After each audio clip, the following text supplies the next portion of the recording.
Hello guys, welcome back to my YouTube channel. I am Mohammad Ayan, physiotherapy final year student. So today I am going to discuss about the topic rotator cuff injury. So rotator cuff, what is rotator cuff injury? सबसे पहले तो ये लोगों के मन में question आता है रोटेटर कफ इंजरी। देखो इसमें जो है क्या होता है, रोटेटर कफ मसल का टीयर हो जाता है। सबसे पहले जो है हम ओवरव्यू देंगे क्या है रोटेटर कफ।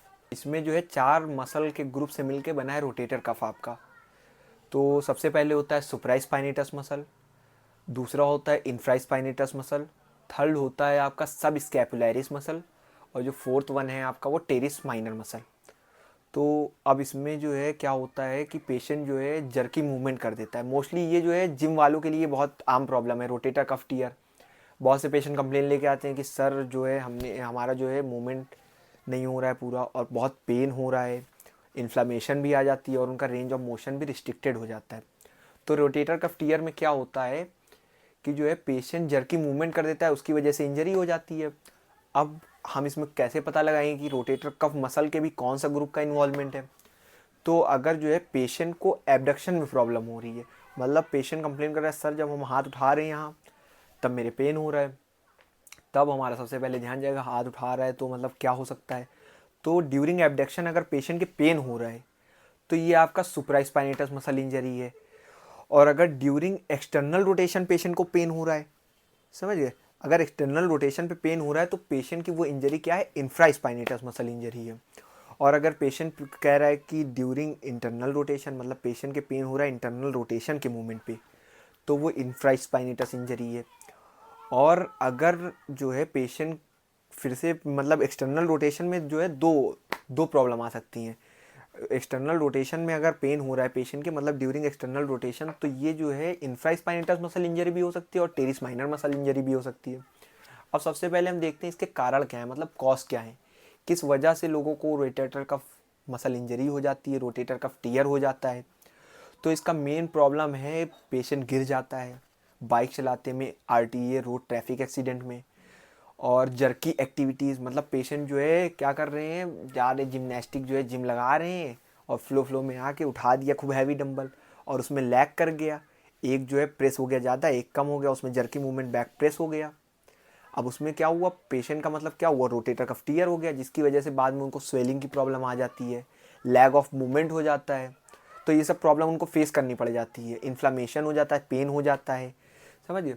और sport injury like javelin throw, tug of war, मतलब बहुत सी एक्टिविटीज़ में ये रोटेटर कफ टीयर हो जाता है। जर्की मूवमेंट किसी भी आपके स्पोर्ट में हो जाए, स्पोर्ट्स में जर्की मूवमेंट हो गया और वो रोटेटर कफ मसल का ग्रुप उसमें इन्वॉल्व हो गया तो रोटेटर कफ मसल की इंजरी हो जाएगी। अब हम सबसे पहले देखते हैं कि रोटेटर इसमें सिम्टम, पेशेंट को सिम्टम क्या आएंगे। तो सबसे जो कॉमन सिम्टम है तो वो रोटेटर कफ के सराउंडिंग का एरिया इन्फ्लामेशन आ जाएगी, और फिर पेशेंट कंप्लेन करेगा पेन के लिए, क्या प्रॉब्लम आएगी, तो पेशेंट प्रॉब्लम फेस करेगा इन्फ्लामेशन, और फिर पेशेंट कहेगा कि सर यहाँ पे मेरे पेन हो रहा है, मतलब रोटेटर का फेरिए में पेन हो रहा है, और लॉस ऑफ मूवमेंट, मतलब पेशेंट को external rotation, internal rotation, abduction, इन सब में से कोई भी मूवमेंट में प्रॉब्लम आ सकती है, रेंज ऑफ मोशन उसका रिस्ट्रिक्टेड हो सकता है। अब हम देखेंगे कि रोटेटर कफ टीयर के ग्रेड कितने होते हैं। रोटेटर कफ टीयर के 3 ग्रेड होते हैं, ग्रेड 1, ग्रेड 2, ग्रेड 3। जो सबसे फर्स्ट ग्रेड है उसको कहते हैं टेंडिनाइटिस, जो ग्रेड 2 है उसको कहते हैं टेंडिनोसिस, समझिए। और जो ग्रेड 3 है उसमें टीयर ऑफ रोटेटर कफ, मतलब पूरे रोटेटर कफ का क्या हो जाएगा, टीयर हो जाएगा। तो ग्रेड 1 में सबसे पहले क्या होगा, ग्रेड 1 में उन्हें फेस होगी मतलब कंप्लेन करेंगे कि सराउंडिंग एरिया में इन्फ्लामेशन है और पेनफुल है, पेन है, सिंपल इन्फ्लामेशन हो जाएगी। और क्या होगा, जो तुम्हारा ग्रेड 2 है टेंडिनोसिस, उसमें पेशेंट प्रॉब्लम करेगा, उसमें जो रोटेटर कफ का क्या होने लगेगा, ग्रेड 2 में रोटेटर कफ का डिजनरेशन होने लगेगा, और ग्रेड 3 में मतलब कंप्लीट टीयर हो जाएगा, तो उसमें बहुत ज़्यादा पेन और लॉस ऑफ मूवमेंट वगैरह हो जाएगा। तो रोटेटर कफ इंजरी का ट्रीटमेंट क्या होगा, मतलब अगर पेशेंट को रोटेटर कफ हो गई तो हम उसके लिए क्या ट्रीटमेंट देंगे। सबसे पहले तो उसको रेस्ट, और आपको पता ही है कि अगर मतलब एक्यूट इंजरी है तो एक्यूट इंजरी में सबसे पहले पेशेंट को आइस पैक, जो बहुत बेनिफिशियल है। और अगर क्रोनिक है, मतलब 3 दिन से ज़्यादा हो गए हैं, तो हॉट फर्मेंटेशन वगैरह, मतलब हॉट पैक वगैरह यूज़ करेंगे। तो इसमें सबसे पहले पेशेंट को हम कंप्लीट रेस्ट देंगे, और अगर वो जिमनास्टिक है तो उनसे कहेंगे कि आप जो है अभी जिम ना जाइए, क्वाइट कर दीजिए उसको, और कंप्लीट एकदम प्रॉपर रेस्ट लीजिए, और ब्रेसेस या स्लिंग उनको दे देंगे कि मतलब इसका सपोर्ट लीजिए ज़्यादा, उस पर मूवमेंट वगैरह जिसमें पेशेंट पे मतलब जिसमें उस पर लोड ना आए, उस एरिए पे रोटेटर कफ जहाँ पे इंजरी हुई है वहाँ पे लोड ना आए। और सेकंड ट्रीटमेंट क्या है, मतलब ट्रीटमेंट और non steroidal anti inflammatory drugs like ऐसे इक्लोफिनैक डाइक्लोफिनैक वगैरह प्रिस्क्राइब करेंगे, और फिजियोथेरेपी उनकी परफॉर्म कराएंगे। फिजियोथेरेपी परफॉर्म कराएंगे उनके पेन को डिक्रीज़ करने के लिए, मूवमेंट को इंक्रीज़ कराने के लिए।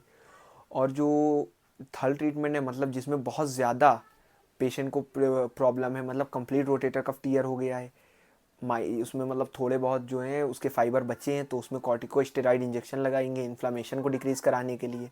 और बहुत रेयर कंडीशन में सर्जरी परफॉर्म की जाती है, समझिए। तो मसल को सर्जरी परफॉर्म करवाएंगे, जिसकी वजह से जो है फिर उनको प्रॉपर रेस्ट वगैरह, कंप्लीट मेडिसिन और एक्सरसाइज वगैरह परफॉर्म करवाएंगे। So this all about the rotator cuff injury.